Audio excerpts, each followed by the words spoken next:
Empat pemuda asal Sumba Barat Daya, Nusa Tenggara Timur diamankan unit Reskrim Polsek Kuta Utara. Keempat pemuda ini ditangkap lantaran nekat mencuri sebuah sepeda motor yang diparkir di Jalan Nelayan, Canggu, Kuta Badung. Menurut Kanit Reskrim Polsek Kuta Utara, Ibtu Yewan Septi Hendri, penangkapan tersangka berawal dari laporan Babinsa yang bertugas di dekat TKP. Setelah mendapat laporan tersebut, tim Opsnal langsung mendatangi TKP dan mengamankan 3 pelaku, yakni YMK, DD, dan DHN yang sudah ditangkap warga dan Babinsa.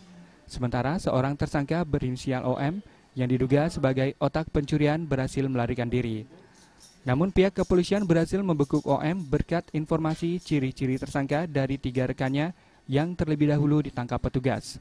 Saat diinterogasi, para tersangka mengaku mereka datang untuk mencari pekerjaan.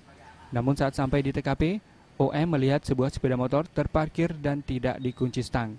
Niat tersangka OM pun muncul untuk mencurinya dengan bantuan ketiga rekannya. Tersangka membawa kabur sepeda motor korban dengan cara mendorongnya. Namun aksi tersangka diketahui oleh warga yang langsung melaporkannya kepada Babinsa yang bertugas. Pelakunya adalah Octavianus Mahendra. Jadi Octavianus Mahendra ini dia bagi dia otaknya, terus sementara Yakub Muda Kondo itu adalah untuk yang mendorong, dan Nildomi dan Damianus untuk mengawasi. Tapi pada pelaksanaannya mereka sama-sama dorong itu motor, ya. Dorong sampai ke depan, sampai keluar jalan. Nah, sampai di keluar jalan itu akhirnya ketemulah sama warga. Sempat kabur. Yang 3 ini tadi sempat diamankan, akhirnya dibawa ke sini. Yang satu si Octavianus ini kabur. Akhirnya setelah diamankan, kita pengembangan, dapatlah si Octavianus ini di kos-kosan, gitu.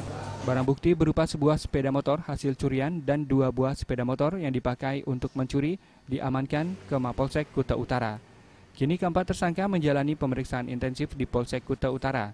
Keempatnya dijerat dengan pasal 363 KUHP dengan ancaman 5 tahun penjara.